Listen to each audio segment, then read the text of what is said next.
En Guinée, des institutions publiques et privées participent à la formation des citoyens à travers l'enseignement sur l'ensemble du territoire du pays. Mais ce système d'acquisition des savoirs se trouve confronté à d'énormes défis. Beaucoup d'observateurs n'hésitent pas à dénoncer la médiocrité des programmes enseignés et le faible niveau de certains enseignants. Dans ce grand reportage, Star 21 TV revient sur les enjeux, les défis et perspectives du système éducatif qui bat de l'aile. Il est signé de Kadiatou Bari, Ibrahima Khalil Silla, Moustapha Diané et Alassane Souma.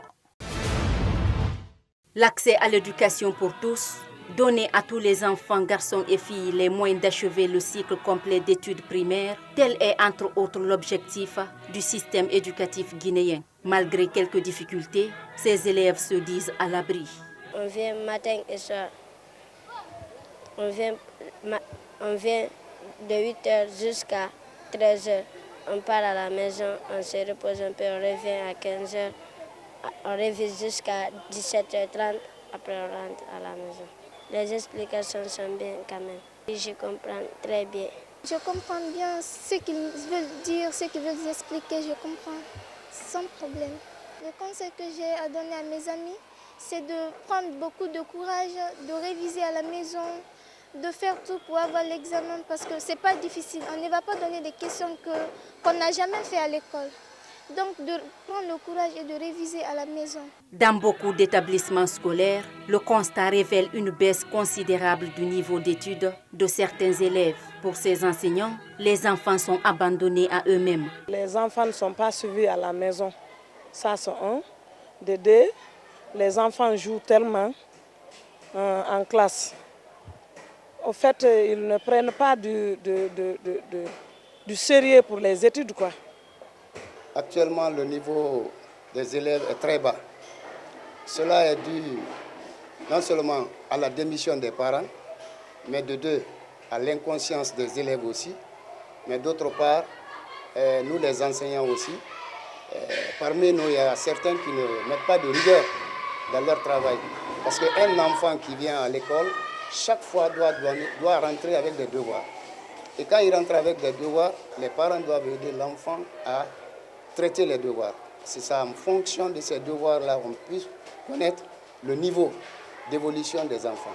Si certains préfèrent les écoles privées pour la scolarisation de leurs enfants, d'autres optent pour les établissements publics. Makia Touré, enseignante, donne les raisons.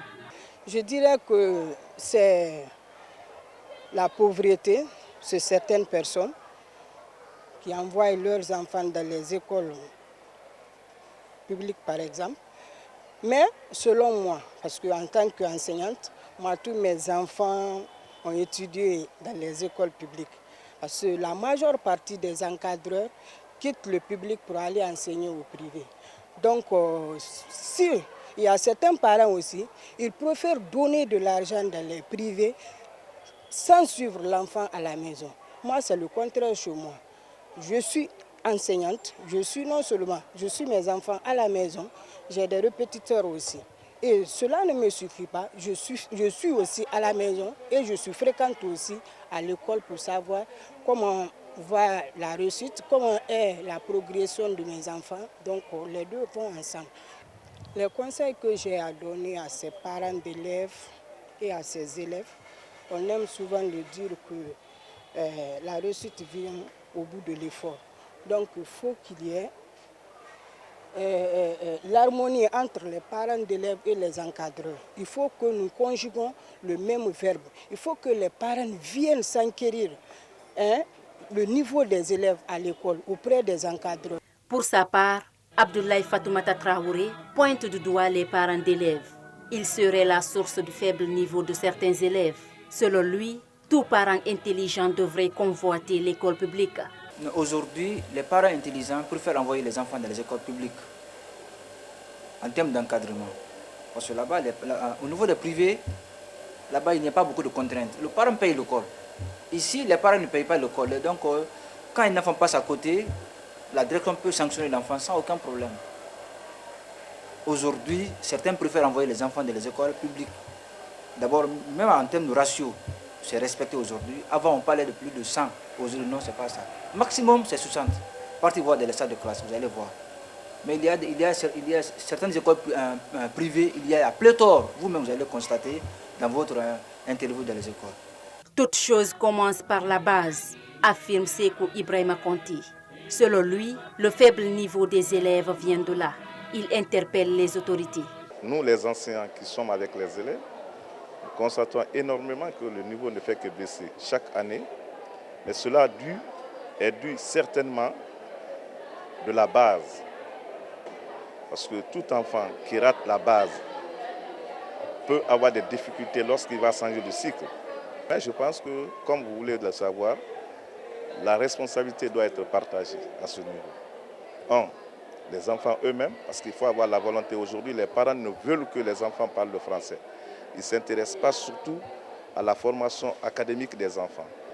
Deuxièmement, j'engage la responsabilité des enseignants. Parce qu'un enseignant qui n'est pas appliqué en classe, ne veille pas sur la façon dont les enfants travaillent dans la classe, ne peut pas transmettre une bonne connaissance et les permettre aussi d'être en mesure d'écrire correctement. On ne peut pas désengager aussi l'État, parce que c'est l'État qui fait un recrutement désordonné peut-être des enseignants. On prend n'importe qui, on le met en classe. N'est pas enseignant celui qui veut, celui qui parle bien ou bien qui écrit. Non, et enseignant celui qui a l'aptitude.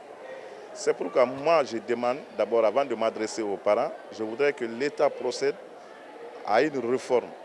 C'est-à-dire qu'au niveau de primaire, qu'on puisse engager même ceux-là qui sortent du lycée, qui ont un niveau requis, qui ont au moins un niveau requis de formation pour pouvoir au moins donner la base aux enfants. Robert Kamanou, un autre enseignant, apporte son grain de sel pour rehausser le niveau des élèves. Vous avez des élèves ici, on se demande s'ils viennent d'une famille. On se demande. Les cahiers jamais à jour, pas de contrôle à la maison, l'enseignant seul dans la classe ne peut pas tout faire. Il peut faire sa partition, jouer sa partition, mais à la maison là-bas, ce n'est pas l'enseignant qui peut le faire. Malgré les multiples problèmes dans l'enseignement guinéen, ces collégiens affirment avoir confiance en leurs enseignants. C'est pas ça parce qu'on comprend bien les explications, les révisions, bon, on tient le coup. Je comprends mathématiques, français, mais dans les autres, je me débrouille aussi, même si je ne comprends pas bien, mais je me débrouille. Ouais, les cours, tout se passe très bien en ce moment, surtout à l'heure là. Les professeurs ne sont pas et ils expliquent très bien. On comprend tout. Quoi que les professeurs fassent en classe, mais si les élèves n'ont pas de suivi à la maison, ça ne va pas marcher. La faiblesse du niveau d'études se fait ressentir partout dans le système. Les lycées ne sont pas en reste. Baladjara, proviseur d'un lycée de la place, dénonce la prolifération des écoles privées gérées par des non-professionnels. Il y a des proliférations d'écoles privées aujourd'hui dans le pays, parce que même les opérateurs économiques analphabètes se sont impliqués dans le système éducatif en fondant des écoles privées, et ce qui leur permet même d'avoir une garantie sûre d'avoir de l'argent. Et ces écoles, généralement, n'obéissent pas à tous les critères déterminés par le ministère de l'Éducation nationale. Donc cette prolifération des écoles privées, c'est n'importe qui. Il suffit que les parents soient des bons payeurs pour que les enfants puissent recevoir des cours. Généralement en Guinée, les enfants s'intéressent à la vie des enfants à l'école lorsqu'ils sont à la maternelle ou à l'élémentaire. Mais une fois que l'enfant franchit le secondaire, ça la 7e année, ce n'est plus leur problème. Ce professeur explique les difficultés rencontrées dans la matière qu'il enseigne.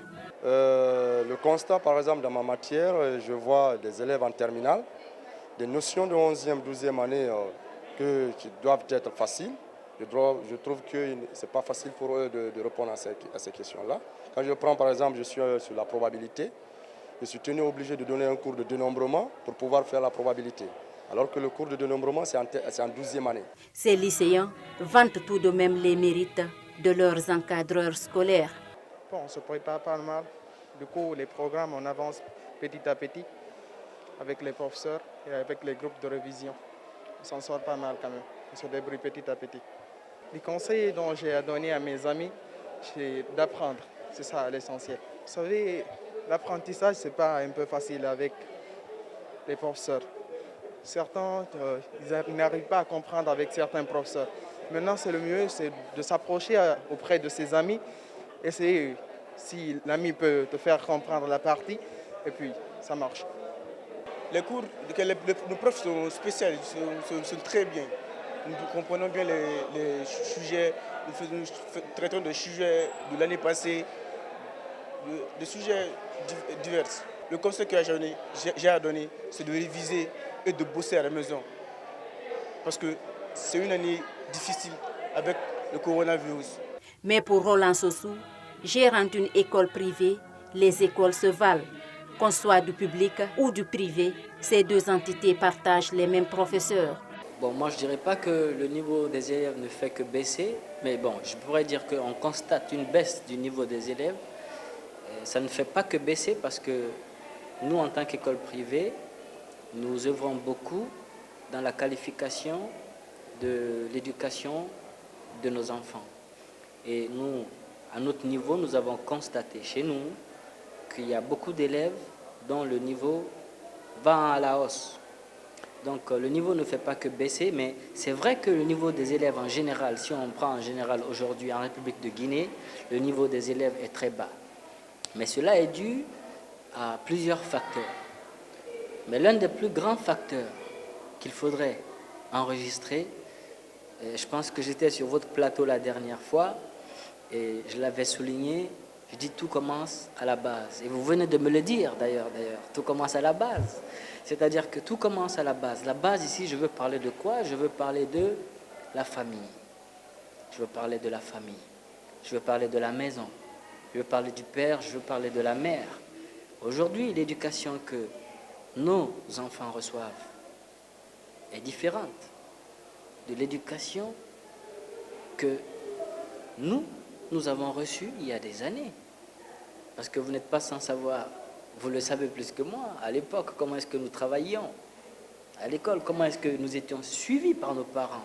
Alors, s'il y a aujourd'hui une grande faiblesse au niveau des élèves, si ce constat se fait sentir, c'est parce que tout simplement les parents ont démissionné de leur rôle régalien. Parce que le premier rôle du parent, c'est de suivre l'éducation de son enfant. Le parent est le premier à suivre l'enfant, même à l'école. Aujourd'hui, il y a des parents d'élèves qui inscrivent dès l'inscription. Ils viennent, ils ont de l'argent, ils ont la scolarité. Si on dit que l'année, c'est 200 000 francs l'année, ils viennent, ils payent les 200 000 francs. On ne les voit plus. Voilà le problème. Les enfants n'ont plus le temps de réviser. L'enfant, après l'école, à la maison, il n'est pas suivi par le parent. Dès que l'enfant quitte l'école, d'ailleurs, d'autres ne rentrent même pas à la maison. Ceux qui rentrent à la maison, ils rentrent, ils laissent les cahiers, ils jettent les sacs, ils sortent, ils partent jouer au football, et ils sortent pour aller faire des anniversaires et une école publique. L'école, c'est l'école. Et le Premier ministre, avant l'avènement de Dr Bano, nous étions avec Kaka, qui a répété ça, et Dr Bano qui a répété, il n'y a pas de différence entre une école publique et une école privée. L'école guinéenne, c'est l'école guinéenne. C'est une école. Les programmes sont les mêmes. Ce sont les mêmes professeurs qui interviennent dans les écoles privées et qui interviennent dans les écoles publiques. Ils font la ronde. Mais nous sommes, vous savez, dans un pays comme dans tout autre pays où tout le monde n'a pas le même pouvoir d'achat. Ça, c'est un aspect qui est très important. Il faut le savoir. Aujourd'hui, peut-être que vous et moi, nous n'avons pas peut-être le même pouvoir, le même capital, le même pouvoir d'achat. On ne peut pas envoyer nos enfants dans la même école parce que peut-être nous ne pouvons pas payer les mêmes prix ou nous ne pouvons pas faire face aux mêmes charges que les écoles vont demander. Mais il n'y a pas de différence entre une école publique et une école privée. Je vous donne un exemple. Vous savez, les lauréats, ils sortent plusieurs lauréats sortent des écoles publiques. En principe, il y a de l'étude dans les écoles publiques. Mais le problème des écoles publiques, c'est quoi? Je vais dire le problème des écoles publiques. Le problème des écoles publiques, c'est le manque de suivi. Le manque de suivi. C'est ce qui manque au niveau des écoles publiques. Le manque de suivi, le manque de rigueur, le manque d'application du règlement intérieur et du code de conduite des enseignants. C'est ce qui manque dans les écoles publiques. Sinon, il n'y a aucune différence. Il faudrait que l'État subventionne les écoles. Il faut que l'État nous apporte des documents, il faut que l'État nous apporte des livres, il faut que l'État nous apporte des professeurs, il faut que l'État envoie nos professeurs, nos enseignants en formation dans des pays divers pour acquérir certaines connaissances, pour acquérir certaines formations, pour venir les transmettre ici aux enfants qui sont là. Voici beaucoup de choses que l'État peut faire. Et ça, ce sont des visions à long terme. Si on veut que la Guinée soit développée, on ne doit pas parler d'aujourd'hui. Mais qu'est-ce qu'il faut faire pour que dans 10 ans, les futurs ministres de la Guinée soient des vrais ministres? Qu'est-ce qu'il faut faire pour que dans 10 ans, le futur président de la Guinée soit un vrai président? C'est maintenant qu'il faut le préparer. C'est maintenant qu'il faut le faire. Il faut prendre des enfants, il faut les former. Il faut prendre des enfants, il faut les envoyer en formation dans tous les domaines, économiques, financiers, politiques, dans tous les domaines, histoire, géographie, dans tous les domaines. Il faut trier des lauréats, il faut trier des enfants, il faut les envoyer, il faut les former, il faut les préparer, il faut préparer le futur gouvernement qui doit arriver. Si au collège et au lycée, les élèves applaudissent les encadreurs, ce n'est pas le cas au niveau des institutions d'enseignement supérieur. Ces étudiantes expliquent les difficultés pédagogiques auxquelles certains de leurs amis sont confrontés. Mon avis est que le problème, il est en fait des deux côtés. Du côté soit des élèves et des étudiants et aussi du côté de certains encadreurs. Parce qu'on ne peut pas globaliser le tout. Il y a, du côté des étudiants et des élèves, c'est qu'on n'arrive pas à respecter les horaires des cours. Et en plus, certains parmi nous banalisent les cours. Et ça, c'est par faute de l'encadreur en question. Soit l'encadreur ne donne pas de l'importance à son cours pour que les étudiants ou les élèves ne suivent pas le cours, ou soit en fait il banalise aussi le cours et il ne fait pas participer les élèves ou les étudiants au cours. Donc ce sont les difficultés et en plus nous avons des problèmes rencontrés sur le transport. Il y a certains qui quittent loin pour venir à l'université ou à l'école et le transport c'est énorme pour eux. Et on ne peut pas en fait dire que l'école ou l'université est distant, il faut rester à la maison et sans poursuivre les études, c'est un peu fâcheux. L'appel que j'ai lancé à l'État, en fait, c'est de faire une mise à niveau de certains professeurs. Parce que nous qui sommes dans les salles de classe, il y a certains professeurs, franchement, les cours qu'ils donnent ne sont pas à la hauteur des étudiants. Parce que moi, en tant qu'étudiante, il y a certains professeurs, pas dans ma classe, mais les amis d'autres départements m'en parlent, qu'il y a de ces professeurs qui donnent les cours, qui dispensent des cours qui ne doivent pas être dispensés. Et il faut qu'ils nous aident à encadrer les encadreurs eux-mêmes et aussi à mettre à la disposition des étudiants un moyen de transport beaucoup plus actif et beaucoup plus adhérent aux étudiants et aux élèves. Ce que je peux dire sur le système éducatif, on doit accuser 3 côtés. Moi, personnellement, j'accuse 3 côtés. Au niveau des parents, au niveau des étudiants et au niveau des encadreurs aussi. Quand on prend les étudiants n'ont pas la volonté. Ils ne savent pas ce qui les attend. Ils n'ont pas la volonté, le courage d'étudier. Ils pensent que étudier, ce n'est pas pour moi, c'est pour les parents, j'étudie. En tant qu'ils n'ont pas cette conscience, ils ne vont pas se donner beaucoup la tâche. Savoir qu'on étudie pour soi, mais on n'étudie pas pour les parents. Et au niveau de l'État, l'État doit envoyer des professeurs de qualité pour nous aider.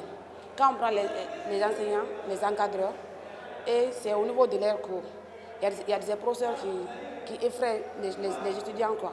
Le système éducatif guinéen est loin d'être ce que nous souhaitions, fustige cet enseignant-chercheur. Mamadi Sayon Kamara accuse des parents d'élèves qui préfèrent acheter des téléphones portables pour leurs enfants que des livres.